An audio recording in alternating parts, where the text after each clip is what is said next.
Nobody in their right mind should have gone out there, but nothing would stop me from finding my sister. There! Hey! Wait, Cotton! Just as Quentin reached for the locket, the snow collapsed beneath his feet. He tumbled over the edge of a cliff. Popularity always came easy to Nadine, my twin sister. I pretended it didn't bother me, but it did. I was jealous, especially because she was friends with Caitlin. Nadine only became popular after befriending her, and I wanted in so badly. What's that? A rock climbing magazine? Of course not. It's just homework. The truth is, I loved rock climbing, but I knew no one would get it. Especially Caitlin. I thought being her friend would make me fit in, but she never noticed me, only Nadine. At least I was around Nadine's friends. But that changed when she started dating the worst guy possible, Quentin. Quentin had this creepy vibe, dorky, quiet, everything. Nadine wasn't. He wouldn't talk to anyone but Nadine. It was like he had something to hide. How's your pizza, Quentin? He wouldn't even look at me sometimes. So suspicious. Nadine, what are you seeing? Quentin, he's pulling you away from your friends. Doesn't that bother you? Not a bit. It's my choice, and I'm happy. Party. That's it. Nadine, I know what I want to do for our birthday. What? Let's throw an awesome party. It'll remind you how much fun we can have together. What do you think? All right, fine. One party. If I wanted to impress Caitlin and prove I was cooler than Nadine, I had to go big. We'll rent out a mansion and invite your friends. Friend? Just Caitlin. I want to invite Quentin too. What? Fine. He can come too. A few weeks later, we were off to the resort. I hate this song. Me too. I thought that was your favorite. Huh, no, maybe. Ironically, we're here. After a huge drive, not only was the resort not like the photos, it was horrible. It was a musty old cabin that looked like somewhere a murderer would hide out. Only huge. Isn't it cool? Cool. Nadine and Quentin hurried inside the cabin, leaving me and Caitlin in shock. Wanna go in? Not like we have a choice. I got your bags. Don't worry about it. The cabin was a relic, dust-worn, and screaming for a deep clean. It was huge. As the night went on, things got more comfortable. Quentin is so lame. I don't know why Nadine would date such a creep.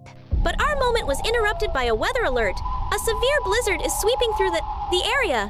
Residents are advised to shelter in place until the storm passes. We gotta get out of here. Shelter in place means stay here. Absolutely not. The blizzard was already here. Oh my god, shut the door. This is insane. I'm calling an Uber. My service is gone. Mine too. Same. The cell towers must have been knocked out. Right on cue, the power shut off, leaving us in darkness, except for the fireplace. We're gonna die. We're not gonna die. Let's put our things in our rooms and meet back here for marshmallows. Good idea. Nadine, let's share a room. Come on. After putting my bag away, I came back hoping to bond with Caitlin. So, Caitlin, how's school? Fine. Maybe you should put the phone down and join the conversation. Oh, it's fine, Quentin. Caitlin's just relaxing. Caitlin, where is Nadine? You guys went to put your stuff in the room, right? Yeah. Where's Nadine? The bathroom. Said she didn't feel good. Oh, okay. I'm gonna check on her. What? No. She wants privacy. We're twins. It's fine. The hallway was so quiet, it made my skin crawl. I knocked, hoping Nadine was just taking her time. Nadine, you okay? Nadine? Nadine wasn't there. My heart dropped. Call it twin senses, but I knew something was wrong. I ran back to the group, terrified. Nadine is gone. What do you mean gone? She's not in the bathroom, and I can tell something is wrong. Maybe she went to a different bathroom. I'm sure she's fine. If Edith thinks something's wrong, we should look. Let's split up. I'll stay here. You don't want to help? Look, somebody's got to be here in case she comes back. Just in case something's wrong, we should stick together. Okay? This must be the room Nadine and Caitlin picked. The window was wide open. This was worse than I thought. Nadine, the snow's blown them away. Dear Edith, stop hiding. Happy birthday, love. Nadine. Stop hiding. Is this some kind of code? A clue? I don't know, but if Nadine's outside, she doesn't have much time before she freezes. They wanted to argue, but he was right, and we need to find her. Caitlin, Nadine went outside. What? We need to look for her. Are you nuts? We'll freeze. Or she'll freeze. She'll come back on her own. She probably just stepped out for a sec. In a blizzard? She's not dumb. Come on, Quentin. Roast a marshmallow or something. I'm sure she's fine. We headed out into the storm. It was like Antarctica was screaming in my face. Gathering my strength, I trudged forward. I walked as straight as I could, but we couldn't see a thing. 99% of my brain was laser focused on Nadine, and the remaining 1% wondered why the heck Caitlin doesn't seem to be worried about Nadine. Nadine! Nadine! Are we walking in circles? Nadine! Nadine! I could feel my nose and fingers going numb. I couldn't give up on Nadine. Quentin saw something sparkly on a tree branch. Nadine's locket. Quentin! Quentin! Are you okay? I'm okay! I found Nadine! What? She's here! She needs help! Lift her up a little higher. I'm trying! Got her! We got you, Nadine! Alright, Quentin, your turn! Get Nadine warm! Quentin!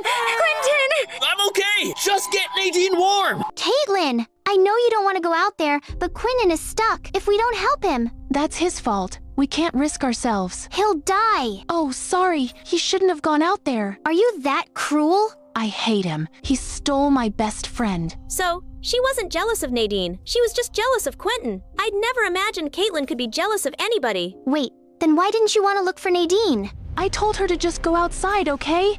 She wanted to get your stupid birthday present, and I said it would be fine if she went quickly. Since Quentin came around, she never has time for me anymore. Why had they both been so dumb? That's why I thought she'd be right back. There was no time to get mad right now. Quentin needed help. Get birthday present. Not now, Nadine. No, now. In trunk. Please save Quentin. I love him. I had no idea what Nadine was talking about. She was really unwell, and this clearly meant a lot to her. I went outside for a third time and looked for the car. It was almost impossible to find, but when I did, I popped the trunk like Nadine said. Climbing gear. I marched with my gift and the rope. Somehow the blizzard was getting worse. It was almost too windy to stand, and it took longer than I would have liked to find the cliff again. I threw the harness down the cliff. It landed beside him, and I saw him fumbling with it. His fingers must have been too frozen to attach the harness. I reeled back up the harness. I knew what I had to do, and fast. The pulley. If I can make one, I can use it to pull him up faster. It was just like I'd read about for years. It would have been amazing if it wasn't a life or death situation. Listen to me. I'm going to attach the rope to you. Don't hesitate, all right? We don't have much time. Grab the harness, quick. I know, but you don't have a choice. You have to trust me.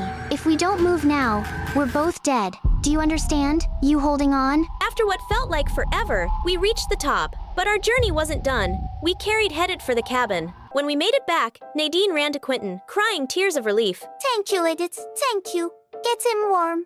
I'm glad everybody is okay. That's all you have to say? You spent the whole night being easy. Selfish witch. You know what? I really wanted you to like me, but now I know what a shallow person you are. S1. I didn't know, Edith. I thought you were cool. I don't need you to tell me I'm cool. I dodged a grizzly bear, saved 2 people, and got through this whole mess. I'm cool on my own. She's right, Caitlin. Surround yourself with genuine people. Edith. I get it now, Nadine. Exactly. It's about being with people who bring out the real you. You know, this wasn't the party I imagined, but maybe it's exactly what I needed. Maybe we all did. Guys, I'm really sorry. Can I have another chance to actually be a friend this time? It won't be easy, but yeah, you can have another chance. We all make mistakes. What matters is trying to do better. Introducing your prom cleaning king, Sylvie and Carson. Just a few months ago, I never would have thought this was possible. Someone like me winning prom queen. But really, this win is for all of you. You! Sylvie is a liar. She has been playing all of you, and I can prove it. My name is Sylvie, and that girl you just saw barge in, she made my life a living hell. Eloise, Carson, and I were best friends in elementary school. We were inseparable. I got snacks. We told each other our secrets. When I get older, I'm running to Japan. My mom wants me to wear sweets, but I like mess. I used to be a triplet, but my mom says I ate my sisters in the womb. We supported each other's dreams. My friend wants to be a journalist. Hire her! And we were always kind. My mother would never let me eat this. You like Carson, don't you? Don't laugh. I'd never laugh at you. But in middle school, everything changed. A fire burned down the candy factory in town. It was really bad. Tons of people lost their jobs. My dad, Elliot, Eloise's mom, and Carson's mom. Our parents worked things out, but Carson's mom got a job in another town and they had to move. Are you sad Carson moved? Are you sad about the fire? No! Leave me alone. I thought it was just Carson moving, but Eloise stopped talking to me and turned mean. Eloise found her new rich friends and used me as a punching bag. Wow! Brave of you to sit with Sylvie. Why? She ate her sisters in the womb. A serial killer. Thanks to Eloise, no kids have hung around with me since. To distract myself, I buried myself in newspapers until I had a better idea. Why not do some investigating of my own? Everyone ignored serial killer Sylvie, which worked out great. I could gather as much information as I wanted. My dad's janitor master key gave me special access. There was an ancient typewriter in the records room, which gave my column the perfect feel, and so the legend began. From there, I made copies in the teacher's lounge. Because of my paper choice, I named it The Rap. Lindsay is only dating Parker to make Nate Geel. Who did you tell? How did they know Meemaw is alive? Each issue, more people got hooked. Crying, laughing, screaming. I crept around, listened, snuck in rooms, even rifled through desks. No one ever noticed.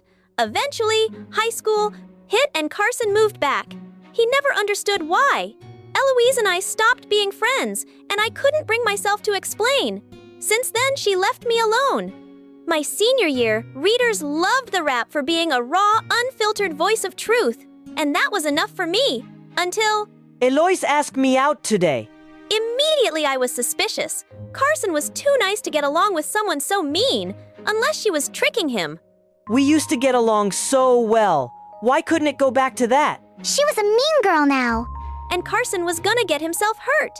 I had to protect him. I had to find something to prove Eloise wasn't who Carson thought she was. Writing my own story about Eloise's bullying would have cast too much suspicion on me, so I had to dig deeper. There was nothing.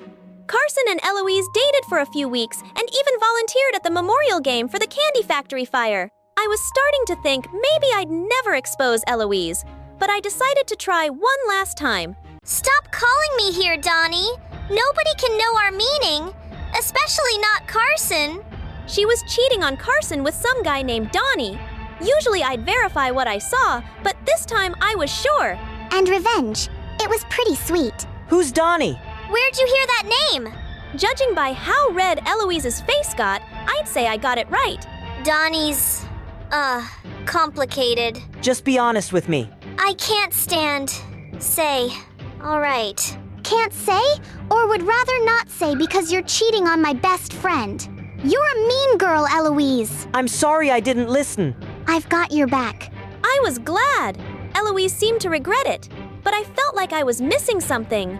I couldn't find a Donnie R at any nearby high schools.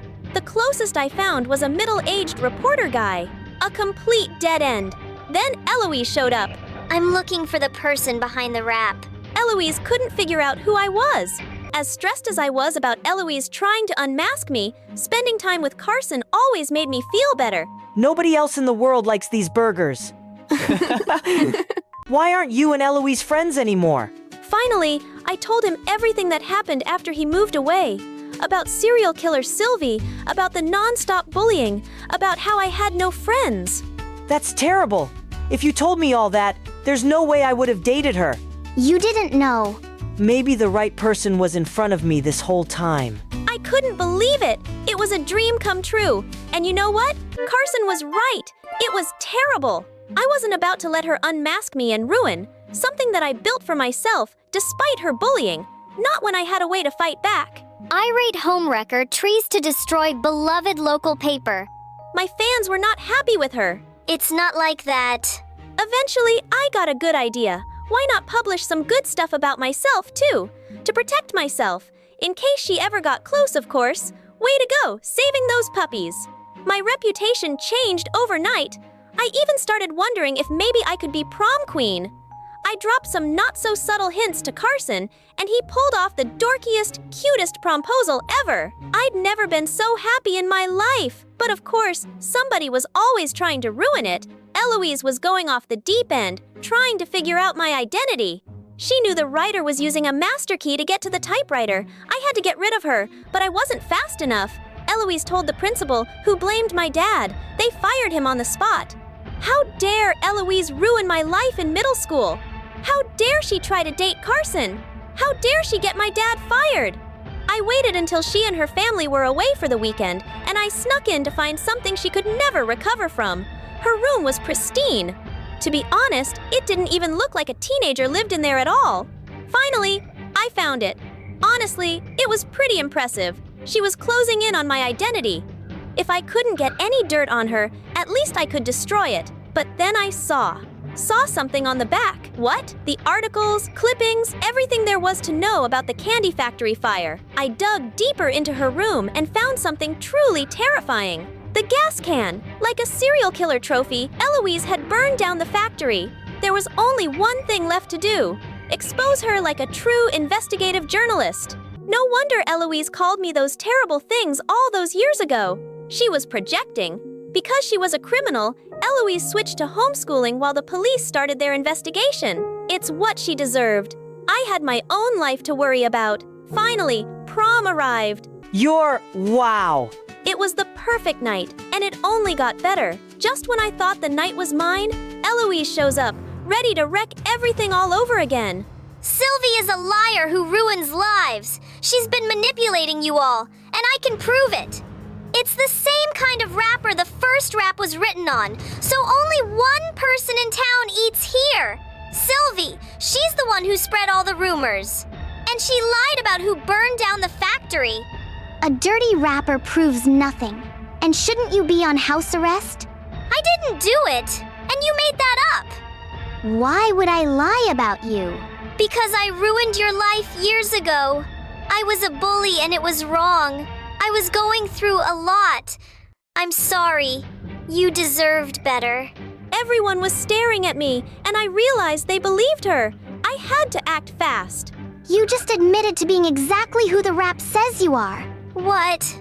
The rap called you a selfish, dangerous bully, and you just confirmed it. Yes, but I didn't cheat or burn down the factory. Where there's smoke, there's fire. I won! I went to get fresh air and found Carson. He looked upset. Eloise wasn't wrong, was she? That's your favorite burger place. Your dad had the master key. You've always wanted to be a journalist. My heart pounded in my throat. Yes, I write the rap, but Eloise is still awful. If you knew she cheated, why didn't you tell me? If she burned down the factory, why not go to the police? Is any of it true? Of course. Then why didn't you own it? I saw her talking to someone named Donnie. She said not to tell you. Do you know who he is? Do you have proof? If it was real, wouldn't she be arrested by now? I mean, it looked like. But you didn't check. You weren't sure. It wasn't the exact truth, but it's what she deserved. Wow, she bullied you, but you're the one bullying her now. We're done. Sylvia. Carson! I felt sick. Had I messed up? Had my anger made me blame an innocent person? Eloise had ruined my middle school experience over a rumor. Had I ruined her life over the same thing? I knew what I had to do. One more issue of the rap to set the story straight. Everything was back to how it was in middle school, except worse, because I deserved it. Sylvie to the office. Sylvie is a bully. She falsely accused a student of a heinous crime. Nothing could compare to the shame I felt seeing my parents' disappointed faces. I had a lot of time to myself. I went through old yearbooks of me, Carson, and Eloise when we were younger. What had happened to my best friend? Why did she become so rich but so miserable? Why was she looking into that factory fire? I got permission from my parents to visit Eloise, and I texted her to make sure it was okay. When she said yes, I went over immediately. First, I'm sorry, Eloise. I was completely wrong, and I'll do whatever I can to make things right. Second, what happened all of those years ago? You completely changed, and now you're looking into that factory fire. Suddenly, a terrified look crossed Eloise's face. You have no idea what you're talking about. That's why I'm asking. I think something is going on, and I want to help. Why should I trust you? Honestly, I haven't earned your trust. I was horrible to you. You didn't deserve that. Something in her face softened. I think she realized that I meant it, and tears welled up in her eyes. Then the whole story unraveled. Donnie is a journalist. On the night of the factory fire, I saw something my mother leave in the middle of the night with a can of gasoline. We always read the paper in the morning, but that day, my mother took it away. Everybody else's parents were devastated, but my mother wasn't. I worked up the courage to ask her why.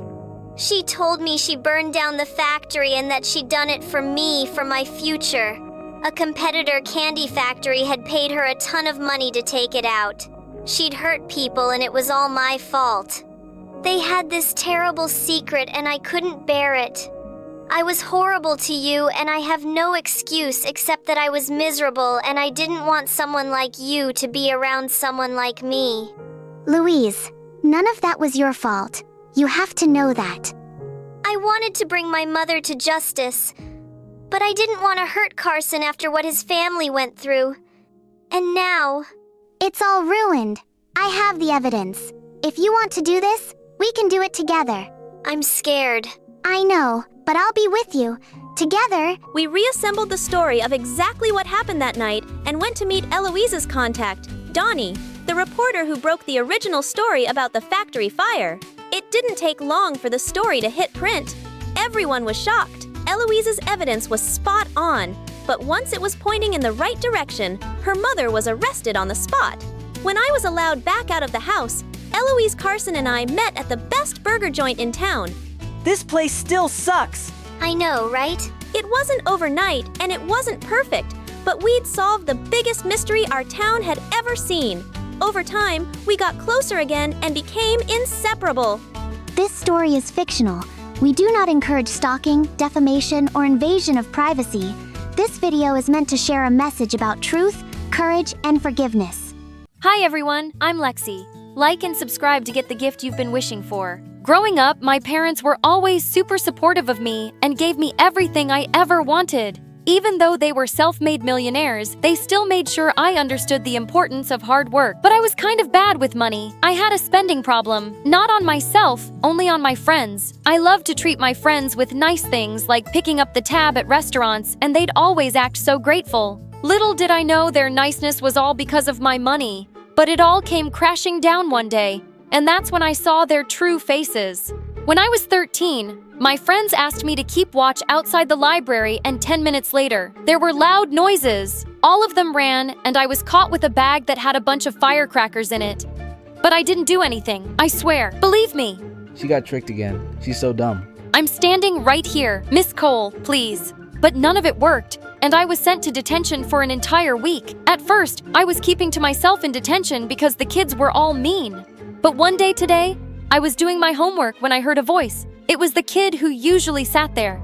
You have to do it this way here. Oh, thank you. You look familiar. Do we know each other? Wow, we're in all the same classes. I'm Zach, never mind. Sorry, I've been so busy with my friends that I haven't had the chance to meet anyone new. It's fine. Heard they threw you under the bus again. Listen, you've always seemed like a nice girl despite how naive you are. And Lexi, your money's the only thing your friends care about. Don't be fooled by them again, just because they act all nice to your face.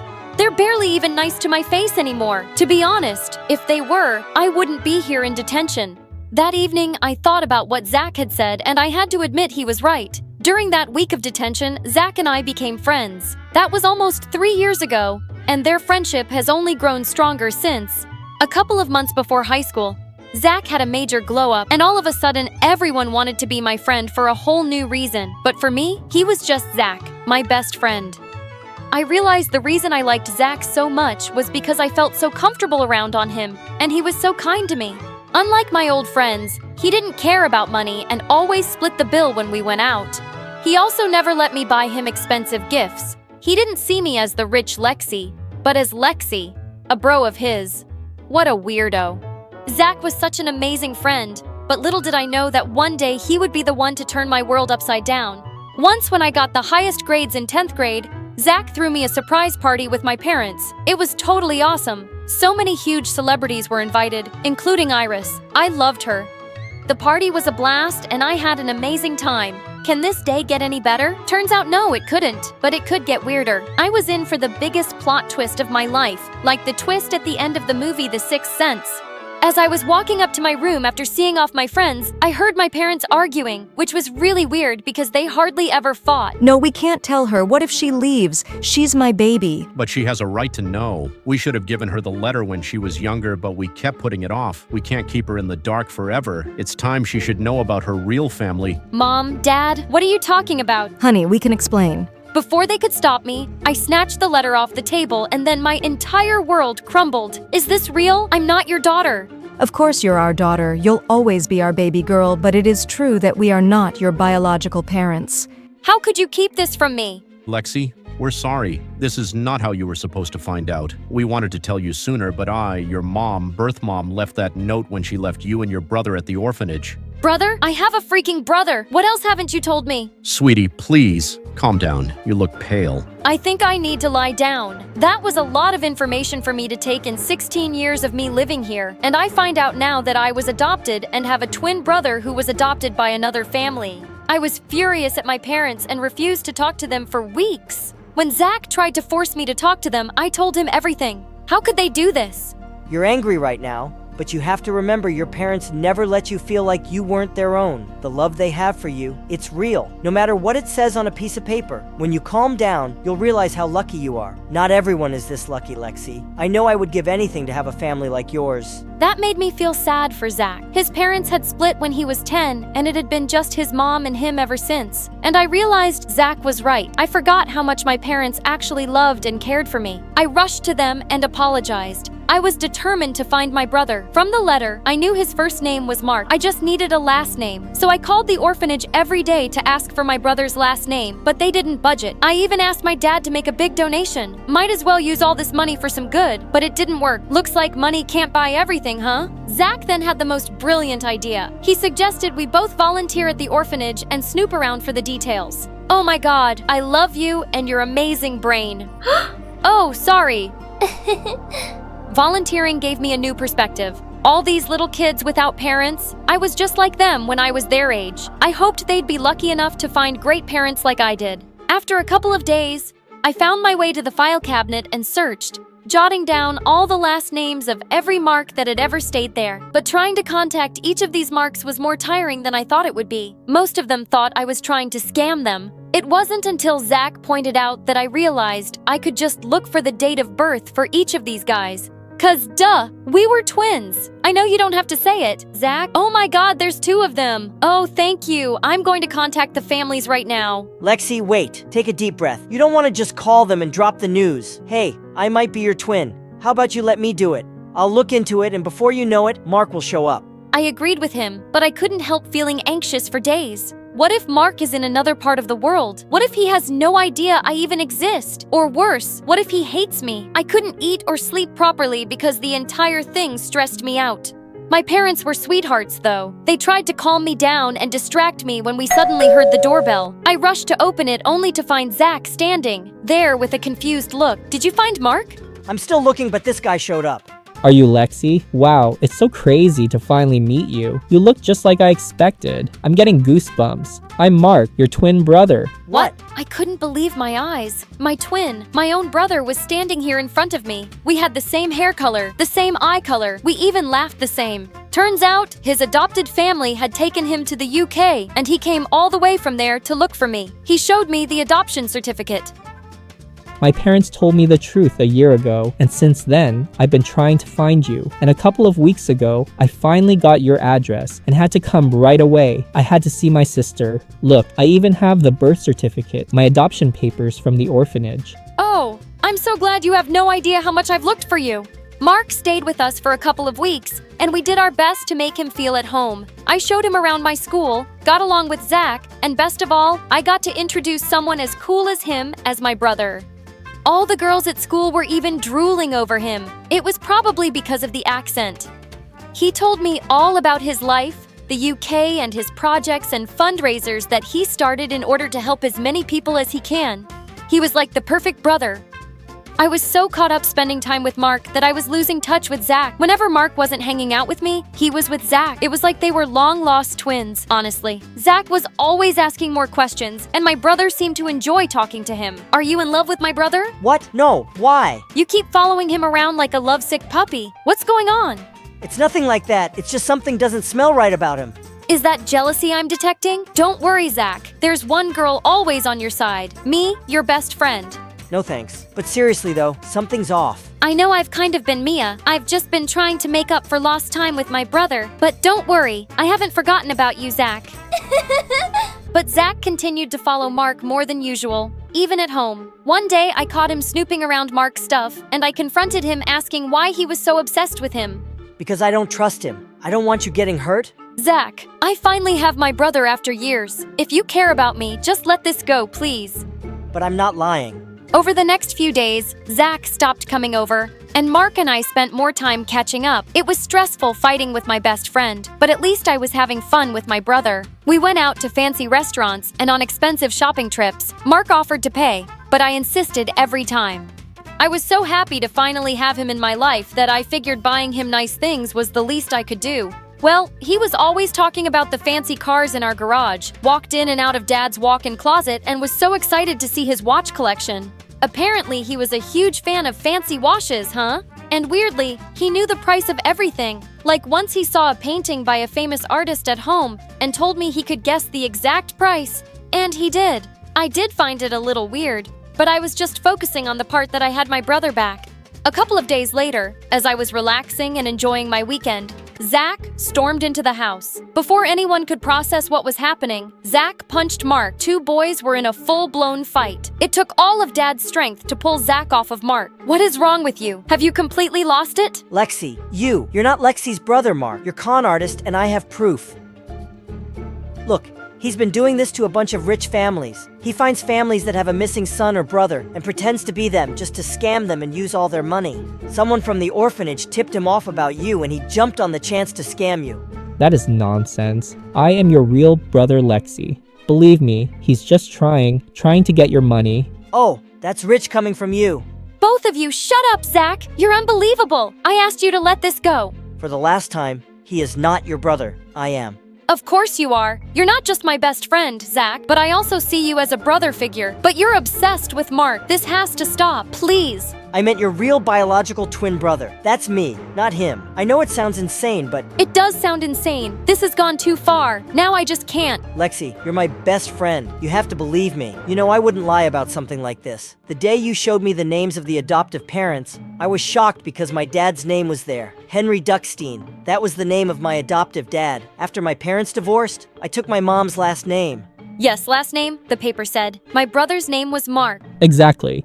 This man is an imposter. Shut up. My adoptive parents named me Zach. I confirmed with Mom too. That's when things started to shape up, but I didn't want to get my hopes up until I had proof. And did you find proof? Got Adna test done. It's a match. Lexi, you're my twin sister. The moment I got this report, I came here right away. I felt like my mind was racing. It was a lot to take in. Why? How? How could you? I trusted you. Come on. Before the jerk could spew more lies, I gave him a tight slap that definitely rang his ear. He looked like he was about to run away, but then Zach and my dad tackled him. Moments later, police were at the door. Zach had reported this imposter Mark before coming over. He was arrested, and I was left too shocked to understand. And what the heck just happened? It took me a couple of days. The next morning, I went straight to Zach's house. The moment I saw him, all my emotions burst out. I broke down in tears right in front of him. I can't believe I was so blind. I'm sorry for not listening to you. I love you, Zach. You're the best brother, best friend, best everything a girl could ever ask for. It's all good, Lexi. I'm always here for you, no matter what I mean it. Brother and sister share a strong bond. When they're together, they can win any battle. Respecting other people's personal space is very important. You should not enter someone's room without their permission.